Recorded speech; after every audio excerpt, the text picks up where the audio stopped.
Hello everyone, I'm Chen Yang Wang from Harbin Institute of Technology. I'm very delighted to present our method here. We first upscaled the low-resolution image to match the size of high-resolution image, and then feed it into the super-resolution network. The figure shows the framework of our method. The network comprises three parts: feature extraction, feature enhancement, and image reconstruction. Especially, the LR thermal image is fed into the feature extraction implemented by convolutional layers to extract shallow features.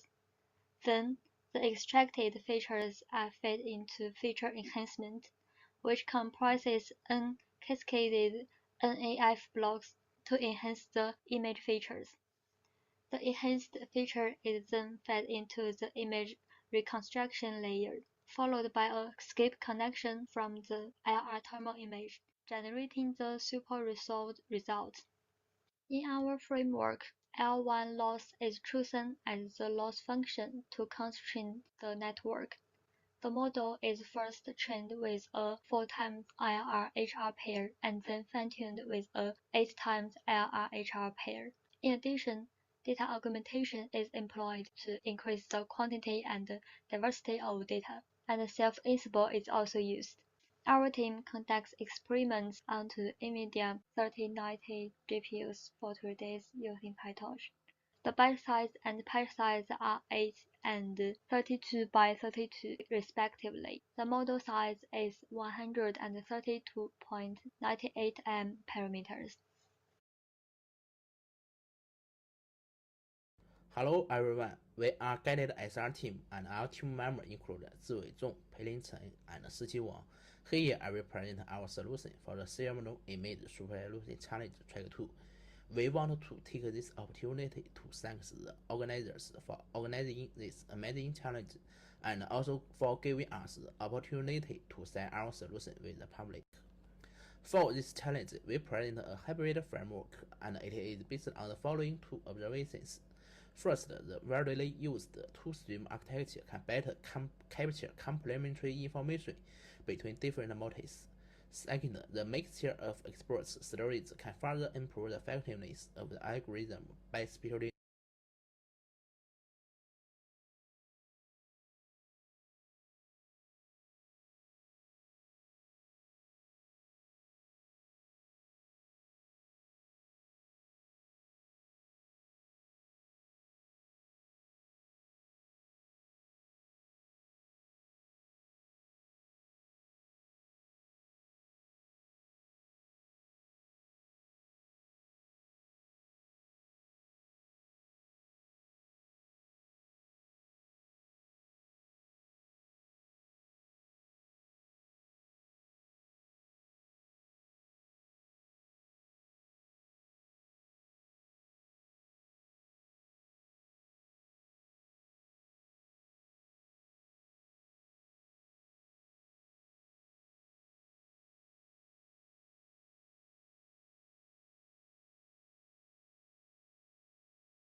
One, two, three.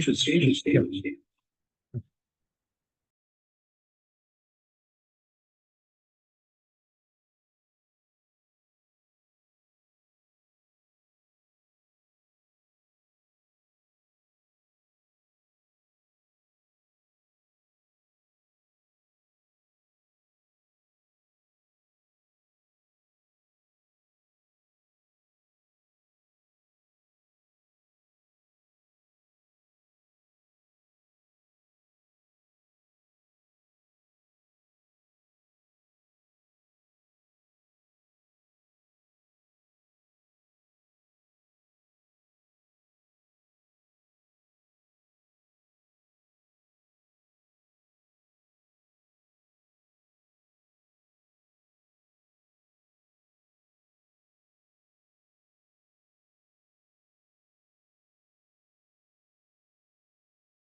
only because of that. Now, All right, thanks.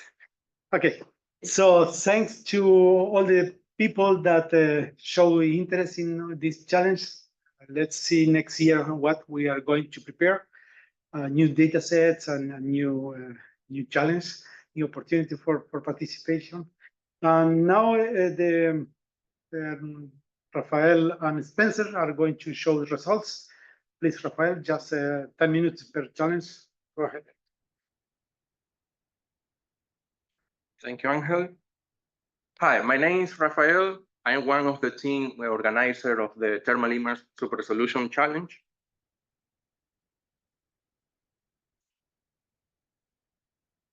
Okay, this is the outline. I'm gonna present the overview of the challenge, contain 2 tracks, and then the summary architecture of the proposed by the winners. This is the 5th super resolution challenge on thermal image that contain 2 tracks, where track 1 consists in generate 9x, a scale 8 of super resolution image for a given low resolution image. Track 2 has to make a scale of 8 and 16 super resolution image from a given low resolution image, but this time using the high resolution visible spectrum image as a guidance. Both tracks make use of a new benchmark dataset with registered stereo images, and as Angel says, this year we have over 175 teams registered in both tracks. This is an illustration of the dataset used in both tracks. This dataset consists of 1,000 pairs registered image taken from the same scenario at the same time. These images are separated in training, testing, and validation, with 700 for testing, 200 for validation, and the remaining for testing. As mentioned, track 1 consists in obtain a scale 8 of a super resolution image from a 20 downsample image without noise. The obtained generated super resolution is compared with the corresponding ground truth images, and this is evaluated with the PSNR and structure similarity metrics. On the other hand, track 2 has 2 evaluations using the reminded images. It has to generate a factor of 8 and 16 like the track 1, but using the corresponding high resolution visible spectrum image. Here, the main idea is to use this visible image as a guidance for the low resolution thermal image to generate a high resolution thermal image. Here are the quantitative results of both tracks. The top table presents the results of track 1, the above table presents the track 2. We can here appreciate 2 things. First, the top result of track 2 is the top result, but the number of parameters of this team is larger than the other teams. And secondly, comparing the results in 8 scale in both tracks, we can appreciate that the results from the guidance 1 are better than the track 1 that doesn't use the visible spectrum like a guidance. From the show quantitative results, I am glad to announce the winners of the 5th challenge resolution. That in track 1 is the ACTSR team, Chen Yang, Hung Hung, and Seiwei. And from track 2, in both evaluations, the guided SR team, Seiwei, Peilin, and Shiki. Congratulations to the winners.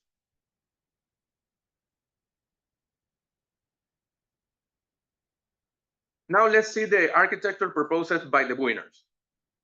Let's start for track 1 from ACTCR team. Hello everyone, I'm Chen Yang Wang from Harbin Institute of Technology. I'm very delighted to present our method here. We first upscaled the low-resolution image to match the size of high-resolution image, and then fed it into the super-resolution network. The figure shows the framework of our method. The network comprises 3 parts: feature extraction, feature enhancement, and image reconstruction. Especially, the LR thermal image is fed into the feature extraction implemented by convolutional layers to extract shallow features. Then, the extracted features are fed into feature enhancement, which comprises uncascaded NAF blocks to enhance the image features. The enhanced feature is then fed into the image reconstruction layer, followed by a skip connection from the LR thermal image, generating the super-resolved result. In our framework, L1 loss is chosen as the loss function to constrain the network. The model is first trained with a 4 times IRR-HR pair and then fine-tuned with a 8 times IRR-HR pair. In addition, data augmentation is employed to increase the quantity and diversity of data, and self-ensemble is also used. Our team conducts experiments onto NVIDIA 3090 GPUs for 3 days using PyTorch. The byte size and patch size are 8 and 32 by 32 respectively. The model size is 132.98 M parameters.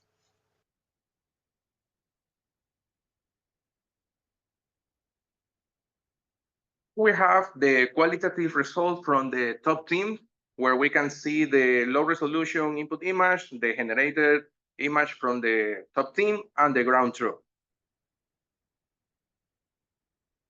Let's now hear and pay attention to the track 2, the team guided super resolution, and their approach.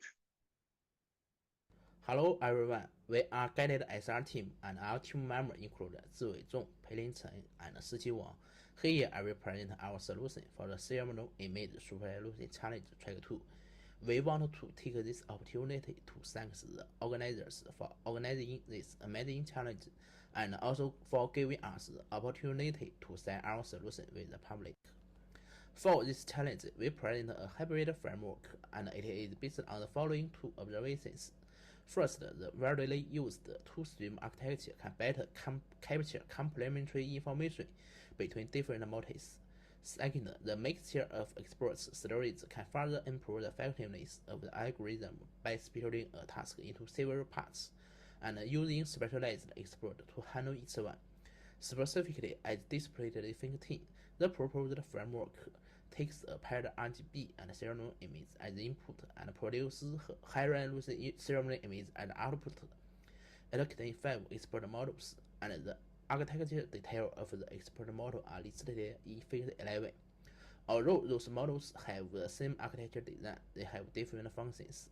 Expert 1 to 4 process RGB pairs that are rotated at various angles, aims to rebuild the image from multiple perspectives. Expert 5 serves as a fusion model that integrates the output of other experts' training stories. To make those expert models cooperate with each other, each expert model is first trained individually, and then their trained parameters are integrated for fine-tuning. We use L1 loss to train our model. Finally, our method achieves a highest PSNR and SSM for track R.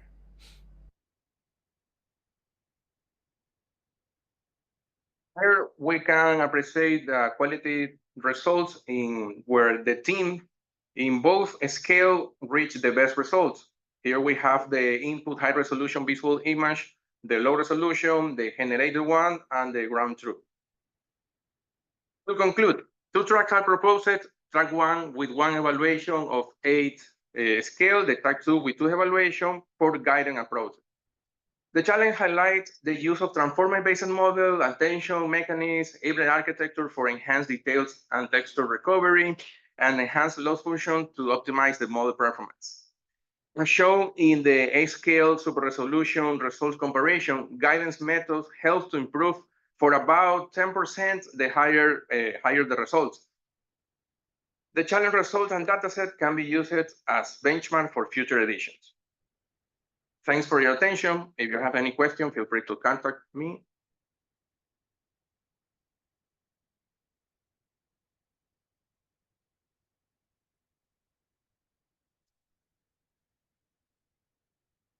Okay. Now we continue, I think, with the second part of the challenges, correct? Yeah, okay. So Spencer, you will take over now. So let me just move your device here.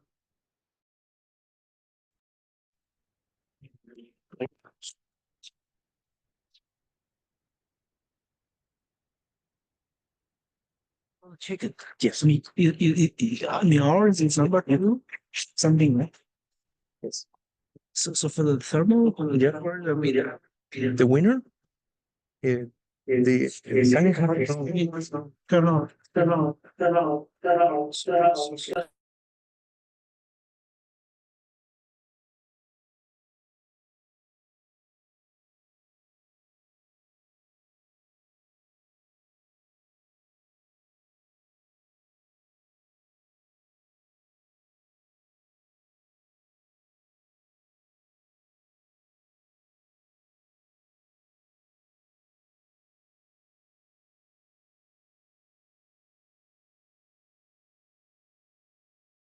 Okay.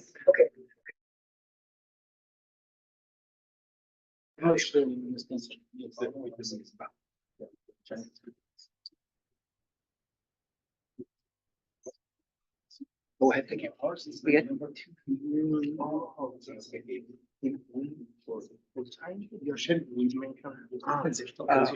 should stop sharing and share it again. Sorry, that's totally. This one, yes. All right, so my name is Spencer Lowe. I'm one of the organizers for the Multimodal Aerial View Image Challenge. This challenge had 2 sub-challenges, one for classification and one for translation. I'm going to start off with the classification results first. So for an overview of this challenge, the primary goal was to build models that focus on combining strengths from both SAR and EO. For the classification model, we're focused on building recognition models. The 2024 challenge uses a Unicorn V3 dataset that we've built on now for a few years. And then this year, we also introduced a more challenging data split. So we hand split the testing, validation, and train data to make it a little bit more difficult for teams. And this year we focused primarily on SAR classification. And then we do continue with our trend from last year of testing out of distribution scoring as well using the AUROC. So a quick introduction, we're looking at automatic target recognition. And so one of the goals here is to accurately recognize, identify, classify, and classify targets and signatures remotely in remote sensing imagery. And then out of distribution is really important. So what we want to do with out of distribution detection is have logits or have the network produce logits that also correspond with the network's confidence. And so we've been playing with remote sensing, different modalities, and there's a lot of benefits with this. There's self-illuminated sensors. Sometimes they can penetrate clouds and vegetation, measure temperature, and things like that. However, the majority of these remote sensing systems are single modality.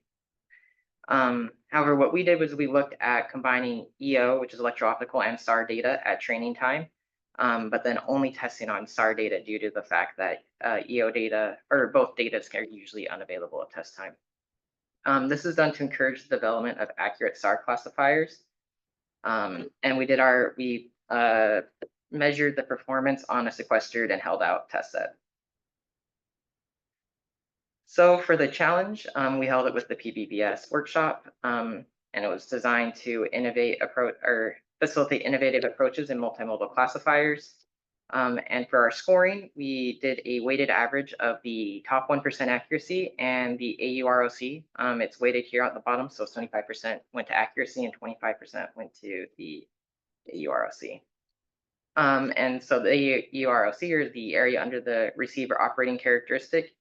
Just a quick overview, a score of 1 means perfect confidence, a score of a half means there's no separability, and a score of 0 means it's perfectly reciprocal. And we used a multi-class AUROC to assign the scores. The data set we use this year is Unicorn V3. It's a public SAR and EO aligned and labeled data set. It has 10 classes. And we did hand split the training, test, and validation set this year to be a little bit more rigorous, as I mentioned earlier. This here shows an example of the aligned classes. So we have our 10 classes with the EO and the corresponding SAR images. And the splits are shown here. It is a long tail distribution. We have many more sedans than we do of like semi trucks. And so this presents like a unique challenge for participants. And then this is how we split the out of distribution classes. And we began in January and ended in March of this year. So for the challenge results, we had 119 teams participate. And we did see an improvement in our AUROC, but we did also observe a slight decrease in our accuracy, likely due to our more rigorous test split. This here shows the results for this year. As we can see, an increase in confidence, but a decrease in accuracy. So I'm going to briefly go over the methods for the winning team. So we have the top 3 methods highlighted here. So for our rank 1, team IQ-SK-JSP, they used a scattering prompt tuner. So what they did is they tailored it for SAR image recognition, and they built on LLMs to come up with text prompts to convert SAR images into text for a text encoder. They built a lightweight module based on transformers to bridge the gap, and they used a contrastive loss. And so right here on the bottom shows like the overview of their architecture. For rank 2, MITHF, they combined EO and SAR by doing EO image generation. So they built a network that translated the EO images into SAR images and then used that for training. And then they voted at the end. So here we can see the network also down on the bottom. And for our rank 3, Guan Yu, they built a 3-stage classifier. They did initial classification on the first 10 and averaged the scores for the first 3 classes. And then for the rest of the classes, they focused on a perceptual hash algorithm for clustering. And they assigned the most frequent category for the label of those clusters. And they did a feature fusion for SAR and EO. So they extracted features using a backbone model, and then they selected they used self-attention to concatenate the features across the different domains. Yes. And so the winners are shown right here. So again, our rank 1 is IQ-SK-JSP with a score of 0.49. Our second place is MITHF with a score of 0.46. And our third place was Guan Yu with a score of 0.39. Continuing on, we also introduced a Mavic translation track this year. So this was focused on synthetic aperture radar to electro-optical and various other domains for 2024. Our primary goal here was to develop models or facilitate model development that are capable of producing explainable, interpretable, and trustworthy outputs. The 2024 challenge introduced a new MagicStax data set that we created this year. This focused on pairs of synthetic aperture radar or SAR and electro-optical images, SAR and RGB images, RGB and IR, and SAR and IR pairs. So we had 4 translation tasks in this track. And then we evaluated submissions on equal weighting between mean squared error, perceptual loss, and the Frechet inception distance. So the goal of this was to combine information from multiple sensors to enable a more comprehensive understanding of an environment or system. And like I mentioned before, we focused on SAR to EO, SAR to RGB, SAR to IR, and RGB to IR translation. And this was done to try to combine the strengths and weaknesses of both domains. So for SAR, self-illuminated and coherent, but very hard to interpret. So we tried to kind of combine the strengths of both of those. Here we show the challenge, how it was kind of set up. Again, we wanted to facilitate innovative approaches and multimodal translation networks. Submissions were evaluated using a weighted average of mean squared error, perceptual loss and perceived interception distance. The perceptual loss is normalized between 0 and 1. The L2 loss is normalized 0 to 1 due to the input images being normalized between 0 to 1. And then for the FID, we normalized it between 0 to 1 using the arctangent. Here shows examples of the data and generated images. So we have the inputs on the left, the generated images in the center, and the targets on the right for each domain. And we don't have that anymore. And so the MAGIC-STAX data set, we built using SAR data from the Umbra SAR data set. It's an open source data set. And we used USGS high resolution ortho imagery for our RGB and IR data. The target was a 256 by 256 pixel image. And the training data is sampled from Dayton, Ohio, UC Davis, California, Manhattan, New York, Bingham, Utah, and Centerfield, Utah. The validation data was sampled from Columbus, Ohio, and Dayton, Ohio, and the test data was sampled from Washington, D.C. and Dayton, Ohio. And so here's another example of the data. And the unicorn data set was very similar to the one that we used in the classification, except now instead of being focused on classes, we just chipped up and divided out the aligned images into 256 by 256 pixel examples. We did use geodetic chipping for the high resolution ortho imagery and the Umbra SAR data to align those. And we were able to make a rather large data set using that. We began in January and ended again in March. And for the challenge results, we saw a large improvement in performance. So we had 95 teams participate, and the top 10 teams are shown here with our, and the scores are in ascending order, so lower score is better performance. We were able to see really good performance on SAR DEO and RGB to IR. And we did see very impressive performance on SAR to RGB and SAR to IR for how difficult those data sets were. Here are examples from the winning teams. So you can see the input, the ground truth, and then the top 3 teams generated outputs. So the top one is for RGB to IR, the second one is for SAR to EO, and so we can see very good results.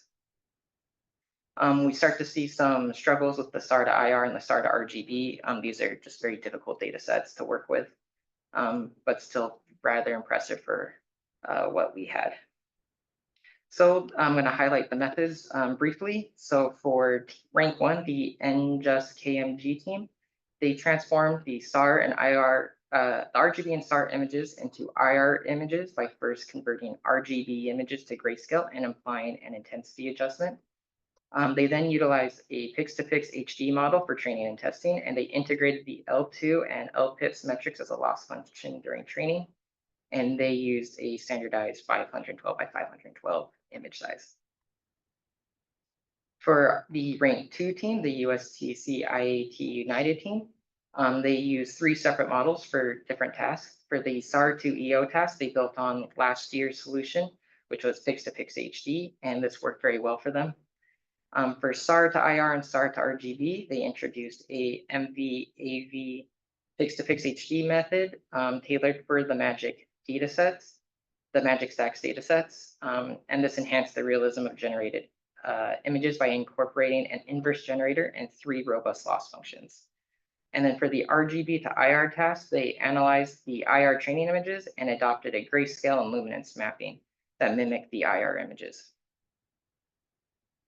And for rank 3, Wangzhou 918, they improved on Pix2Pix by improving first the model architecture. They did use Pix2Pix HD, very similar to other teams. However, they did a lot of work with the training data to curate a smaller sample size that was a little bit better. They use a linear declining learning rate, and they normalize all the images from -1 to 1. And they trained their model using a L1 loss and binary cross entropy loss and a perceptual image similarity loss.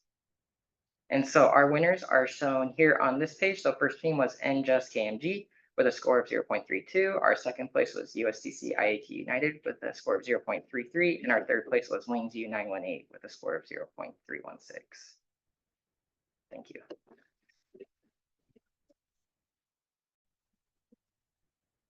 Thank you. Do we have any questions in the boards or the? This going to be published with the results of the website or?